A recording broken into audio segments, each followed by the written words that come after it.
السلام علیکم ورحمۃ اللہ وبرکاتہ، نحمده ونصلی علی رسولہ الکریم، اما بعد فاعوذ باللہ من الشیطان الرجیم، بسم اللہ الرحمن الرحیم، رب اشرح لی صدری ویسر لی امری واحلل عقدۃ من لسانی یفقہوا قولی۔ آج ہم انشاءاللہ فطرانے کے موضوع پر بات کریں گے، جس کو صدقہ فطر، فطرانہ، زکوٰۃ الفطر بھی کہا جاتا ہے۔ یہ وہ زکوٰۃ ہے جو رمضان کے روزے ختم ہونے کی وجہ سے واجب ہوتی ہے۔ اس کو زکوٰۃ الرؤوس، سر کی زکوٰۃ، زکوٰۃ الرقاب، گردن کی زکوٰۃ، اور زکوٰۃ الابدان، جسم کی زکوٰۃ کا نام دیا جاتا ہے، یعنی یہ بھی نام اس کے رکھے گئے ہیں، لیکن عمومی طور پر اس پر صدقۃ الفطر یا زکوٰۃ الفطر کا نام بولا جاتا ہے۔ جب صدقہ کا لفظ استعمال ہوتا ہے تو صدقے کا لفظ بھی زکوٰۃ کے لیے آتا ہے جو مسلمان پر واجب ہوتی ہے، جیسا کہ سورۃ التوبہ میں آتا ہے انما الصدقات للفقراء، جبکہ وہاں صدقات سے مراد زکوٰۃ ہے۔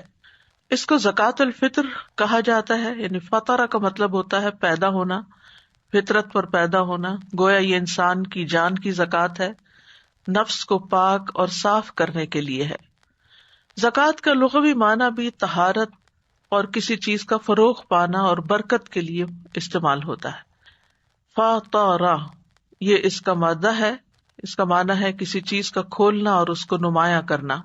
اور شرعی اصطلاح میں، یعنی دین کی اصطلاح میں، زکوٰۃ الفطر کا معنی یا تعریف یہ ہے کہ یہ وہ صدقہ ہے جو رمضان کے روزوں کے ختم ہونے پر ہر مسلمان پر واجب ہو جاتا ہے تاکہ وہ اسے پاک کر سکے۔ سبحان اللہ، سارا مہینہ روزہ رکھنے کے بعد بھی مزید پاکیزگی کی ضرورت ہے۔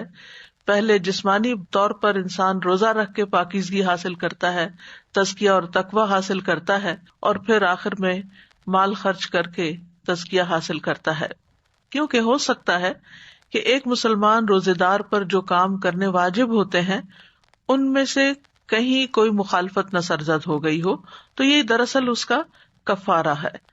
روزے رکھنے سے انسان ایک فریضہ ادا کرتا ہے، اور روزے ختم ہونے کے بعد شوال کے مہینے کے شروع ہونے پر یہ دوسرا فریضہ ہے جو ادا کیا جاتا ہے۔ حافظ ابن حجر کہتے ہیں کہ اس صدقہ کو فطر کی طرف اس لیے مضاف کیا گیا ہے کیونکہ یہ رمضان کے روزے ختم ہوتے ہی واجب ہو جاتا ہے، یعنی فطرہ کا مطلب ہے کھولنا۔ چونکہ رمضان کے بعد روزہ نہیں رکھا جاتا اس لیے اس کا نام صدقۃ الفطر رکھا گیا، یعنی روزے کھولنے کا صدقہ۔ زکوٰۃ الفطر یا صدقہ فطر جو ہے یا فطرانہ جو ہے، ہجرت کے دوسرے سال واجب ہوا۔ یہ اسی سال ہوا جس سال رمضان کے روزے فرض ہوئے۔ یہ صدقہ ہر چھوٹے بڑے، مرد، عورت، آزاد، غلام، ہر مسلمان پر واجب ہے۔ اس کی اہمیت کے بارے میں سنن نبی داؤد میں ایک روایت آتی ہے، ابن عباس رضی اللہ عنہ سے روایت ہے، وہ کہتے ہیں کہ رسول اللہ صلی اللہ علیہ وسلم نے صدقہ فطر کو فرض قرار دیا تاکہ روزہ دار کے لیے لغو اور بیہودہ اقوال اور افعال سے پاکیزگی ہو جائے اور مسکینوں کو کھانا مل جائے۔ چنانچہ جس نے اسے نماز عید سے پہلے پہلے ادا کیا تو یہ ایسی زکوٰۃ ہے جو قبول کر لی گئی، اور جس نے اسے نماز کے بعد ادا کیا تو یہ عام صدقات میں سے ایک صدقہ ہے۔ تو آپ صلی اللہ علیہ وسلم کا جو فرمان ہے کہ زکوٰۃ الفطر طہرۃ، یعنی فرض رسول اللہ صلی اللہ علیہ وسلم زکوٰۃ الفطر طہرۃ للصائم من اللغو والرفث وطعمۃ للمساکین من اداها قبل الصلاۃ فہی زکوٰۃ مقبولۃ ومن اداها بعد الصلاۃ فہی صدقۃ من الصدقات۔ تو آپ کے فرمان میں طہرہ کا لفظ آیا ہے، یعنی طہرہ کا لفظ طہارت سے ہے، یعنی یہ اس شخص کے نفس کو پاک کرنے کے لیے ہے جو رمضان کے روزے رکھتا ہے۔ اور رفث کا معنی فحش کلامی ہے، اور طعمہ کا لفظ بھی حدیث میں آ رہا ہے، اس سے مراد وہ کھانا ہے جو کھایا جاتا ہے۔ اور من اداہا قبل الصلاۃ سے پتہ یہ چل رہا ہے کہ نماز عید سے پہلے ادا کرنا چاہیے۔ اور آپ صلی اللہ علیہ وسلم کے فرمان میں فہی زکوٰۃ مقبولۃ، اس میں زکوٰۃ سے مراد صدقۃ الفطر ہے، اور ورنہ صدقۃ من صدقات، یہ عام صدقے کی طرح ایک صدقہ شمار ہوگا اگر نماز کے بعد ادا کیا گیا۔ صدقہ فطر کی مشروعیت کی بہت سی حکمتیں ہیں اور اس میں بہت سے فائدے ہیں۔ سب سے بڑا فائدہ تو جیسے اس حدیث میں آیا ہے کہ یہ روزے دار کے لیے اس کی لغو اور فحش باتوں سے طہارت کر دیتا ہے، روزے کی کمی کوتاہی پوری کرنے کا سبب ہے۔ وکی بن جراح کہتے ہیں کہ زکوٰۃ الفطر کی رمضان کے مہینے کے لیے وہی حیثیت ہے جو نماز میں سجدہ سہو کی ہے۔ یہ صدقہ روزے کی کمی کو اسی طرح پورا کر دیتا ہے جیسے سجدہ سہو نماز کی کمی کو پورا کر دیتا ہے۔ اور دوسرا یہ کہ غریب کے لیے عید کے دن خوشی کا سبب ہے، اور یہ مساکین کا کھانا ہے تاکہ وہ عید کے دن اس صدقے کی وجہ سے لوگوں سے مانگنے سے بے نیاز ہو جائیں اور عید کی خوشیوں میں مالداروں کے ساتھ شریک ہو جائیں۔ اور اسی طرح یہ ہے کہ جسم کی زکوٰۃ کا بھی ذریعہ ہے، اور اللہ تعالیٰ نے سالوں میں سے ایک سال تک اس جسم کو یعنی ہمارے جسم کو باقی رکھا پچھلے رمضان سے لے کے اب تک، اور ہم پر ایک احسان فرمایا، اس لیے ہم اس کا شکر ادا کرتے ہیں یہ صدقہ ادا کر کے۔ اسی لیے یہ چھوٹے بچے پر بھی، مجنون پر بھی، جن پر روزہ واجب ہے نہیں ہے، سب کے لیے، جس کے ذمے کوئی قرض کی ادائیگی ہو تو قرض کی ادائیگی سے پہلے صدقۃ الفطر ادا کرنا واجب ہے۔ یعنی اس سے اس کی اہمیت کا اندازہ ہوتا ہے کہ یہ لازمی طور پر ادا کرنا چاہیے۔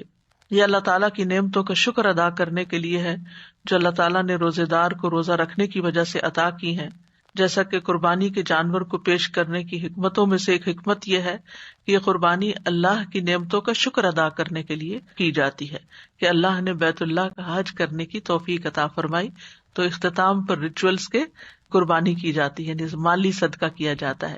اسی طرح رمضان کے روزے رکھنے کے بعد ایک فریضہ ادا کرنے کے بعد آخر میں ایک مالی صدقہ ادا کیا جاتا ہے، اور معین وقت پر، اس کا ایک لمیٹڈ ٹائم ہے جس کے اندر اس کو ادا کرنے سے ہی یہ ثواب اور اجر عظیم حاصل ہوتا ہے۔ صدقہ فطر کی شرائط جو ہیں ان میں سے سب سے پہلا یہ ہے کہ مسلمان ہونا ضروری ہے۔ اگر کسی کے گھر میں کوئی میڈ وغیرہ کام کرتی ہے جو مسلم نہیں ہے تو اس کی طرف سے صدقہ الفطر ادا کرنا ضروری نہیں۔ عبداللہ بن عمر سے روایت ہے، رسول اللہ صلی اللہ علیہ وسلم نے رمضان میں مسلمانوں میں سے ہر انسان پر، آزاد ہو یا غلام ہو، مرد ہو یا عورت ہو، چھوٹا ہو یا بڑا ہو، کھجوروں کا 1 سا یا جو کا 1 سا صدقہ فطر مقرر کیا۔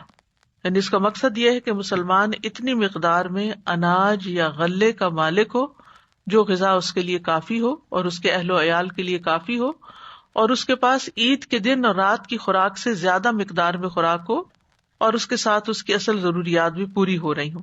یعنی اگر کسی کے پاس اس دن کا کھانا ہے اور اس سے ایکسٹرا ہے تو اس کو بھی یہ زکوٰۃ ادا کرنی ہوگی، یعنی غریبوں پر بھی ہے یہ صدقہ۔ ابن عمر کہتے ہیں کہ رسول اللہ صلی اللہ علیہ وسلم نے لوگوں پر رمضان کا صدقہ فطرانہ مقرر کیا، یعنی آپ صلی اللہ علیہ وسلم نے مقرر کیا، قرآن مجید میں اس کا ذکر نہیں آتا۔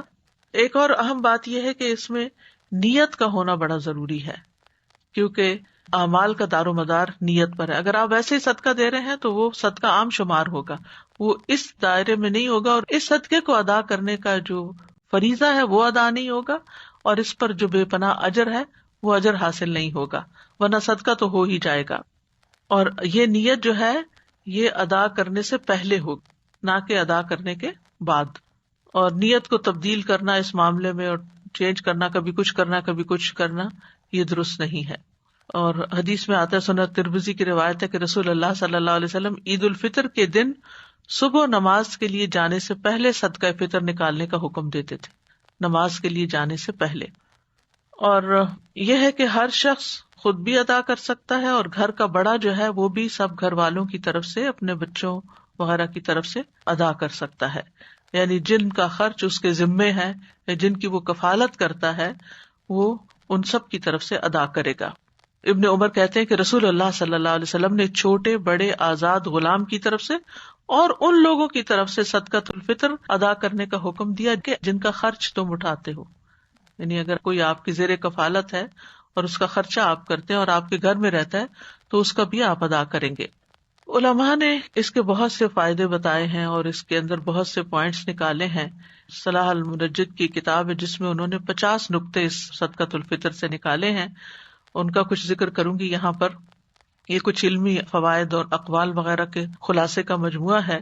سب سے پہلی بات یہ ہے کہ یہ ایک عبادت ہے، صدقہ فطر کو عبادت سمجھ کر ادا کرنا چاہیے، اور عبادت سے اللہ تعالیٰ کا تقرب حاصل ہوتا ہے، تو یہ تقرب حاصل کرنے کے عظیم اعمال میں سے ہے۔ اور اس کا تعلق روزے سے جڑا ہوا ہے.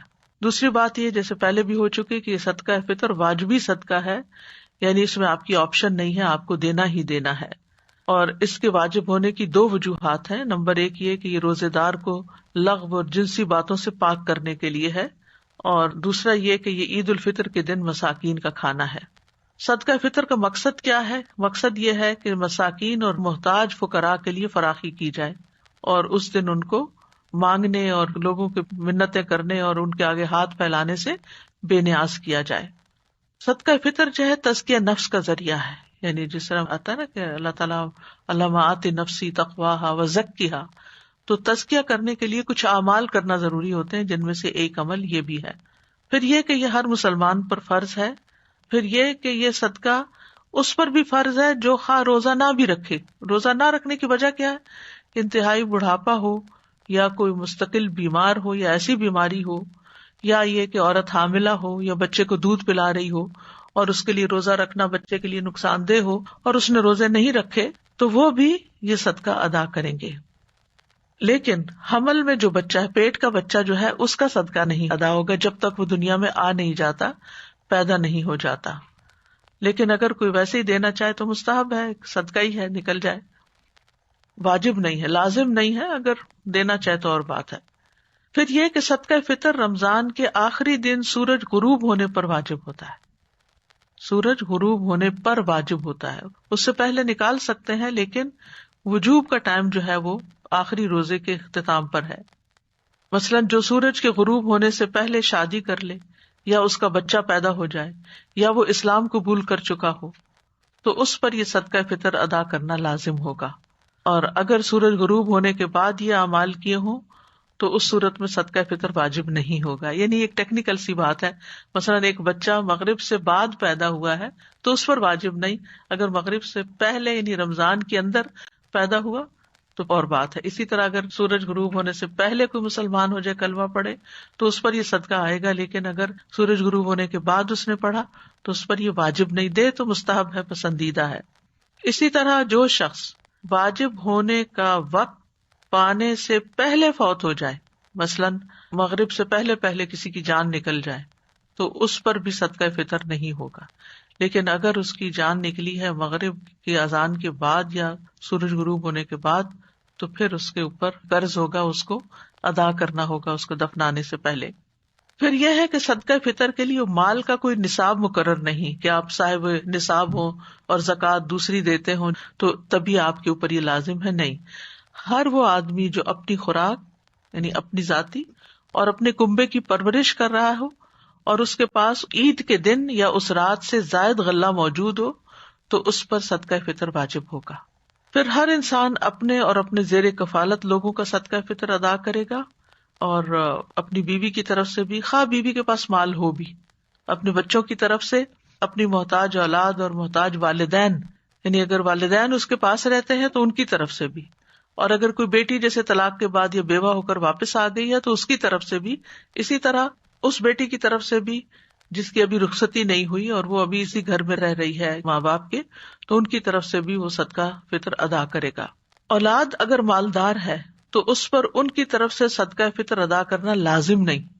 یعنی اگر بچے جو ہیں وہ خود کماتے ہیں، اپنے گھر والے ہیں، تو پھر باپ کے اوپر ذمہ داری نہیں ہے کہ وہ ان بچوں کی طرف سے ادا کرے، وہ اپنا خود کریں گے اپنی طرف سے، اپنے فیملیز کی طرف سے.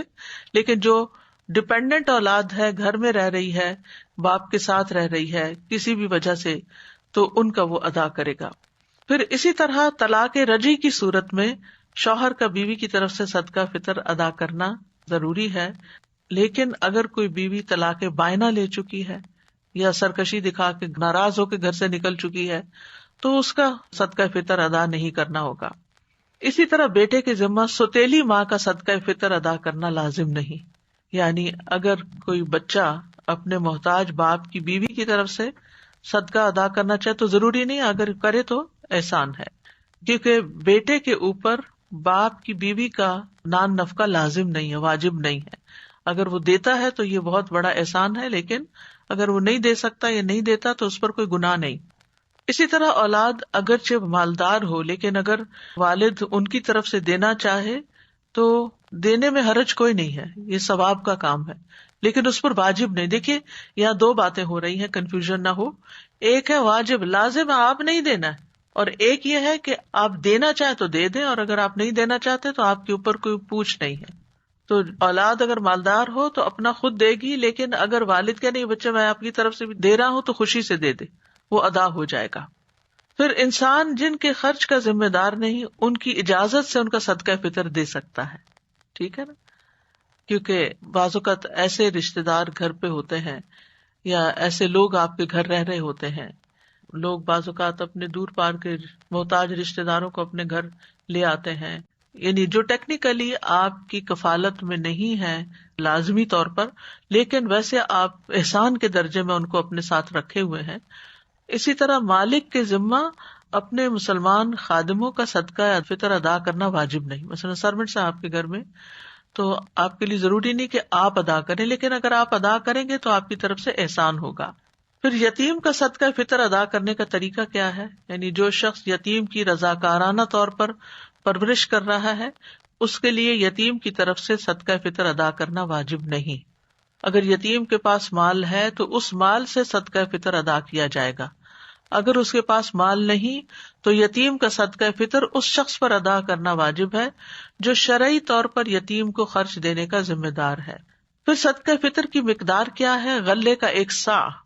ابو سعید خدری کہتے ہیں ہم نبی صلی اللہ علیہ وسلم کے عہد مبارک میں خوراک کا 1 صاع بطور صدقہ فطر دیتے تھے. اور صاع کی مقدار کیا ہے؟ صاع سے مراد نبی صلی اللہ علیہ وسلم کا صاع ہے. یہ اس آدمی کی ہتھیلیوں کے 4 چلو بنتے ہیں جس کی جسمانی بناوٹ درمیانے درجے کی، چھوٹا بالکل بھی نہ اور بہت بڑا بھی نہ ہو، 4 چلو بنتے ہیں. اور تول اور وزن اس چیز کے مختلف ہونے کی وجہ سے مختلف ہیں جن چیزوں سے صاع بھر جاتا ہے. اگر آپ نے تول کر 1 صاع نکالنا ہو تو یہ یقین دہانی کرنا ضروری ہے کہ یہ تول اس صاع کے برابر ہو چکا ہے جس کے مطابق آپ نکال رہے ہیں، اور یہ تقریباً 3 کلو چاول بنتے ہیں. نہیں چلو کی بات ہے نا، تو 1 چلو جیسے ہوتا ہے، 2 ملا کے نہیں، 2 ملا کے پھر 2 ہو جائیں گے. پھر اسی طرح یہ ہے کہ صدقہ فطر کسی بھی کھانے سے نکالا جا سکتا ہے جس کو لوگ بطور غذا استعمال کرتے ہیں، جیسے گندم ہے، مکی ہے، چاول ہے، لوبیا ہے، مسور کی دال ہے، چنے کی دال ہے، جو لوگوں کی غذا اور خوراک بنتے ہیں، جو عام طور پر لوگ کھاتے ہیں. اور نبی صلی اللہ علیہ وسلم نے کھانے کے 1 صاع کو فرض ٹھہرایا ہے. اور صحابہ کرام صدقہ فطر اس چیز کا نکالا کرتے تھے جس کو وہ خود بطور غذا استعمال کرتے تھے. یعنی ہر علاقے کے کھانے پینے کے انداز مختلف ہیں، مقصد چونکہ غریبوں کو کھلانا ہے اس لیے وہ اس چیز میں سے نکالتے تھے جس کو خود استعمال کیا کرتے تھے، یعنی بنیادی غذا جو بیسک فوڈ ہوتی ہے. اسی لیے آپ چینی کا فطرانہ نہیں دے سکتے، نہیں چینی بدلے میں نہیں دے سکتے، یا اسی طرح چائے نہیں دے سکتے. یہ وہ چیزیں نہیں ہیں کہ جو اسینشلز میں ہیں یا بیسک آپ کی غذا ہے، یہ اسٹیپل فوڈ ہے، وہ نہیں ہے، بلکہ یہ تو ایکسٹراز ہیں. لیکن ڈبوں میں پیک شدہ غذائی اجناس سے بھی صدقہ فطر ادا کیا جا سکتا ہے. یعنی اگر آپ وزن دیکھ لیتے ہیں ان کا، اور چاول جو ہے وہ پیکٹ میں ہے تو پیکٹ بھی دے سکتے، ضروری نہیں کہ کھول کے اس کو کھلا کر کے چلو ناپ ناپ کے آپ دیں. اندازے سے آپ ڈبوں میں پیک جو چیزیں ہیں ان میں سے بھی دے سکتے ہیں، جیسے بازو کا چنے وغیرہ پیکڈ ہوتے ہیں یا ٹن پیک ہوتے ہیں. بس شرط یہی ہے کہ وہ عام لوگ کھاتے ہوں، جیسے لوبیا ہے، چنے ہے، مکی ہے، مٹر ہے، پھلیاں ہیں. یہ چیزیں بھی صدقہ فطر میں نکالی جا سکتی ہیں، لیکن اس کے لیے صحیح ماپ تول کے ساتھ اس کو ادا کرنا چاہیے. پھر یہ ہے کہ صدقہ فطر 1 صاع سے زیادہ بھی دیا جا سکتا ہے، یعنی اگر کوئی زیادہ دینا چاہے تو زیادہ اس کے لیے صدقہ شمار ہوگا اور اس کا ثواب بھی زیادہ ہوگا. صدقہ فطر میں کھانے کی جگہ بہت سے علماء قیمت ادا کرنے کو بھی جائز قرار دیتے ہیں. یعنی کچھ علماء کا خیال ہے کہ یہ چونکہ نبی صلی اللہ علیہ وسلم نے لفظ طعمہ استعمال کیا تو اس لیے صرف کھانا ہی دینا چاہیے، یعنی راشن وغیرہ نکالنا چاہیے. لیکن یہ کہ بہت سے علماء یہ کہتے ہیں کہ اس زمانے میں چونکہ کرنسی عام نہیں تھی یا تو بڑے سکے تھے درہم و دینار، تو اتنی چھوٹی چیز کو ناپنے کے لیے کوئی سکہ نہیں تھا کہ اس کی قیمت بتائی جاتی کہ اتنی قیمت ادا کر دی جائے. اور عام طور پر صدقہ جو تھا وہ اجناس کی شکل میں نکالا جاتا تھا، لیکن آج سہولت کے لیے اگر نقدی کی صورت میں بھی دے دیا جائے تو کوئی حرج نہیں. افضل تو یہی ہے کہ کھانے کی کوئی چیز دی جائے، لیکن اگر کھانے کی چیز نہیں دے سکتے، نہیں پہنچا سکتے، تو آپ پیسے بھی دے سکتے ہیں. مثلاً اب جس طرح لوگوں کا لائف سٹائل ہے، تو اور خصوصاً کورونا کی وجہ سے لوگ گھروں میں بند ہیں، اور مساکین لینے والے بھی اور دینے والے بھی، تو ایسی صورت میں پیسے تو آپ ٹرانسفر کر دیتے ہیں کسی کے لیے، یا آپ کسی بھی ذریعے سے اس کو دوسرے تک پہنچا سکتے ہیں. لیکن فزیکلی فوڈ لے کر کسی کے گھر تک جانا یا پہنچانا، بعض لوگ ایسی جگہوں پر رہتے ہیں، عین بیچ سمندر کے رہتے ہیں، بعض لوگ شپس میں کام کر رہے ہوتے ہیں، بعض لوگ کسی دور پار جزیرے میں رہ رہے ہوتے ہیں، وہاں ان کے پاس کوئی مسکین وغیرہ نہیں ہے، تو ایسی صورت میں وہ پیسے بھی دے سکتے ہیں. آج بھی آپ دیکھیں دیہاتوں میں یہ چیز بہت عام ہے کہ لوگ غلے کو بطور کرنسی استعمال کرتے ہیں، اور یہی صورت عہد رسالت میں بھی تھی. تومہ کا لفظ اگرچہ خوراک کے لیے آتا ہے، لیکن تومہ کا لفظ دوسرے معنوں میں بھی استعمال ہوا ہے. ویسے صدقہ فطر میں قیمت نہ دینے کی حکمت کیا ہے؟ کیونکہ صدقہ فطر میں رقم دینے سے یہ خدشہ ہو سکتا ہے کہ کوئی اس سے یعنی کھانے پینے کی بجائے کسی اور کام میں استعمال کر لے، جیسے کوئی کسی بچے کی فیس دے رہا ہے یا پڑھائی پر لگا رہا ہے، جیسے عام صدقات اور مال زکوٰۃ ہوتی ہے. تو صدقہ فطر جو ہے اس کو کھانے پر ہی استعمال ہونا چاہیے، الا یہ کہ آپ جب پیسہ دے دیتے ہیں تو پھر جس کو دیا ہے اس کی شدید ضرورت پر بھی ڈپینڈ کرتا ہے. صدقہ فطر کو نکالنے کے 2 اوقات ہیں، ایک مستحب وقت ہے اور ایک جائز وقت ہے.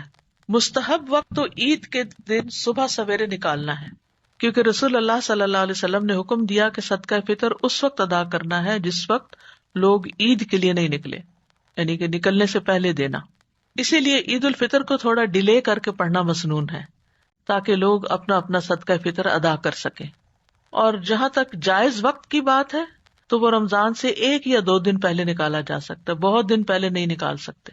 ٹھیک ہے، یعنی فطرانے کو نکالنے کا اول وقت جو ہے وہ 28ویں کی رات ہے، کیونکہ نبی صلی اللہ علیہ وسلم کے صحابہ رمضان کے 1 یا 2 دن پہلے ہی صدقہ فطر نکالا کرتے تھے. اور رمضان کا مہینہ کبھی 30 دن کا ہوتا ہے، کبھی 29 دن کا ہوتا ہے. ابن عمر سے روایت ہے، وہ کہتے ہیں لوگ انہیں عید الفطر سے 1 یا 2 دن پہلے صدقہ فطر دے دیتے تھے، یعنی جو صدقہ وصول کرنے پر متعین ہوتے تھے.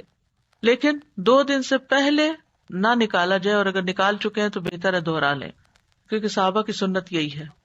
پھر اسی طرح صدقہ فطر میں نائب مقرر کرنے کا جواز بھی ہے. ٹھیک ہے، کہ مثلاً آپ اپنا صدقہ کسی فلاحی تنظیم کو دے سکتے ہیں، کسی آرگنائزیشن کو دے سکتے ہیں، اور وہ آپ کے بہاف پر آگے ڈسٹریبیوٹ کریں. یہ طریقہ بھی درست ہے. یعنی بعض اوقات آپ مسکین کو ڈائریکٹ ہاتھ میں دیتے ہیں، اور بعض اوقات آپ کسی آرگنائزیشن کو دیتے ہیں تاکہ وہ آگے پہنچا دے. اور صرف یہ ہے کہ یہ انہی تنظیموں کو دیں جن کے بارے میں آپ کو یقین ہے کہ وہ نماز سے پہلے آپ کا صدقہ فطر غریبوں تک پہنچا دیں گی. اس کو سال بھر جمع کر کے نہیں رکھنا چاہیے، اور جان بوجھ کر ڈیلے نہیں کرنا چاہیے صدقہ فطر کو، اور یہ حرام ہے. اگر کوئی مؤخر کرتا ہے تو اس پہ قضا تو لازم ہوگی، لیکن وہ اجر و ثواب کھو دے گا. عید کی نماز ادا کرنے کے بعد صدقہ فطر ادا کرنا یعنی مکروہ میں سے آتا، ہو جائے گا لیکن وہ مستحب اور جو افضل وقت ہے، یہ تقرب کا وقت ہے، وہ نکل گیا. پھر اسی طرح یہ ہے کہ ابن عباس کہتے ہیں رسول اللہ صلی اللہ علیہ وسلم نے صدقہ فطر کو فرض قرار دیا، چنانچہ جس نے اسے نماز عید سے پہلے پہلے ادا کر دیا تو یہ ایسی زکوٰۃ ہے جو قبول کر لی گئی، اور جس نے نماز کے بعد ادا کیا تو یہ صدقات میں سے صدقہ ہے ایک، اور اس کا مقصد بھی فوت ہو جائے گا، اور وہ ہے فقیر لوگوں کو خوشی کے دن مانگنے سے بے نیاز کرنا. صدقہ فطر کا اگر وقت نکل جائے کسی وجہ سے، مثلاً آپ سوتے رہ گئے، آپ کی پوری نیت یہ تھی کہ آپ صبح صبح اٹھ کے دے دیں گے، لیکن رات آپ جاگتے رہے تو صبح آپ کی آنکھ ہی نہیں کھلی اور نماز بھی ہو گئی، قضا ہو گیا سب کچھ، نماز بھی قضا، صدقہ بھی قضا. تو ایسی صورت میں پھر صدقہ فطر ساقط نہیں ہوگا، چونکہ یہ واجب ہے، ایک فرض ہے آپ کے اوپر، یہ مستحق لوگوں کا قرضہ ہے. بہرحال جس وقت آپ کی آنکھ کھلے گی یا جس وقت آپ کو موقع ملے گا آپ فوراً اس کو نکال دیں گے اپنے مال میں سے، کیونکہ یہ حقوق العباد میں سے ہے اور بندوں کا حق آپ کے مال میں نہیں رہنا چاہیے. پھر اسی طرح صدقہ فطر پر نائب مقرر کرنے کے بعد ادائیگی تک نائب سے یقین دہانی کروانی چاہیے کہ وہ ادا ہو گیا کہ نہیں، یعنی فقیروں کو عملاً ادا کر دیا گیا کہ نہیں، کہیں جمع جوڑ کر کے تو نہیں رکھا گیا. اور اسی لیے فلاحی تنظیموں کی یہ ذمہ داری ہے کہ وہ وقت سے پہلے کچھ اناج خرید لیں تاکہ جو جو لوگ پیسے دیتے جائیں ان کے حصے کا وہ غلہ نکال نکال کے فقیروں کو بانٹتے چلے جائیں یا پھر ان کے گھروں تک پہنچا دیں. لیکن لوگوں کے کہے بغیر فلاحی تنظیمیں خود پہلے سے صدقہ نہیں بانٹ سکتی کہ اگر کوئی آئے گا تو بس پیسے رکھ لیں گے کہ ہم تمہارا دے چکے ہیں. جیسے کہتے ہیں نا قرآن پڑھ کے رکھ لیا تو صدقہ نکال کے رکھ لیا نہیں ہوگا. جب کوئی کہے گا کہ میرا صدقہ نکالا جائے اور وقت پر کہے گا تو وہی دراصل صدقہ ادا ہوگا. اور صدقہ فطر کے جو مصارف ہیں عموماً کہا جاتا ہے کہ زکوٰۃ کے مصارف میں، لیکن یہ ہے کہ ایک قول یہی ہے کہ یہ فقیروں اور مسکینوں کا حق ہے. اور ابن تیمیہ اور ابن قیم نے اسی قول کو ترجیح دی ہے کہ یہ فقیروں اور مسکینوں کو ہی دینا چاہیے، باقی سب کے لیے نہیں ہے. اور صدقہ فطر کے لیے نیک فقراء کو تلاش کرنا چاہیے. اگر پتہ چلے بعد میں کہ جس کو صدقہ فطر دیا گیا وہ غنی تھا تو دینے والے کو کوئی نقصان نہیں ہوگا، اس کی ادائیگی ہو جائے گی، لیکن لینے والے کو نہیں لینا چاہیے کیونکہ اس کو پتا ہے کہ وہ نہ فقیر ہے نہ مسکین ہے. صدقہ فطر میں ظاہر پر معاملہ کرنا ہوگا کہ جو فقیر مسکین نظر آتا ہے اپنے گفتگو سے یا لباس سے یا حالت سے، باطن کا مالک اللہ جانتا ہے کہ کون مانگ مانگ کے کتنا امیر ہو چکا ہے، یہ اللہ کو پتا ہے. اسی طرح صدقہ فطر مسجد میں یا خیراتی منصوبوں میں نہیں دیا جا سکتا، چیریٹی کے پروجیکٹس میں نہیں دیا جا سکتا. یہ غریبوں اور فقیروں کا ویسے ہی حق ہے. ایک صدقہ جو ہے وہ متعدد افراد کو، اور متعدد افراد کا صدقہ ایک شخص کو دیا جا سکتا ہے. یعنی ایک فطرانہ 5 لوگوں میں بھی بانٹ سکتے ہیں اور 5 فطرانے ایک شخص کو بھی دے سکتے ہیں. اور فقیر آدمی جب کسی سے صدقہ فطر لیتا ہے اور وہ اس کی ضرورت سے زیادہ ہو تو وہ اس میں سے اپنی طرف سے یا کسی فرد کی طرف سے بھی صدقہ فطر ادا کر سکتا ہے جس کا خرچ اس کے ذمہ ہو. اور جس کے صدقہ فطر ادا کرنے کا انسان ذمہ دار ہو اس کو صدقہ نہیں دیا جا سکتا. یعنی جو آپ کی زیر کفالت ہیں اور جن کا نان نفقہ آپ کے اوپر ہے، آپ ان کو صدقہ فطر نہیں کھلا سکتے. جیسے ماں باپ ہیں یا حقیقی اولاد ہے، ان کو نہیں دے سکتے. ہاں فقیر رشتہ دار وغیرہ کو صدقہ فطر دیا جا سکتا ہے، یعنی بہن بھائی ہیں یا بھانجے بھتیجے ہیں یا ان میں سے کوئی ایسا ہے تو اس میں صدقہ بھی ہے اور صلہ رحمی بھی ہے. صدقہ فطر اپنے علاقے والوں کو دینا چاہیے جو اسی شہر یا ملک سے تعلق رکھتے ہوں. اگر اس کا مال کسی اور ملک کے بینک میں ہے تو وہاں سے بھی ادا کر سکتا ہے، اور اگر ضرورت ہو تو کسی اور ملک میں بھی روانہ کیا جا سکتا ہے جہاں فقراء کی تعداد زیادہ ہو، یعنی اس معاملے میں وسعت ہے. ہاں صدقہ فطر غیر مسلم کو نہیں دیا جا سکتا، چاہے وہ کوئی کتنا ہی قریبی سرونٹ یا ہیلپر کیوں نہ ہو. صدقہ فطر میں عیب دار چیز نہیں دینی چاہیے. ایسا غلہ فطرانے میں دینا جس میں کوئی عیب ہو یہ ایک غلطی ہے. بس اللہ پاک ہے اور پاک ہی کو قبول کرتا ہے. تو اللہ تعالیٰ سے ہم دعا کرتے ہیں کہ اللہ تعالیٰ ہمیں ان کاموں کی توفیق دے جن کو وہ پسند کرتا ہے، جن سے وہ راضی ہوتا ہے. وآخر دعوانا ان الحمد للہ رب العالمین. سبحانک اللہم و بحمدک اشہد ان لا الہ الا انت استغفرک و اتوب الیک. السلام علیکم و رحمۃ اللہ.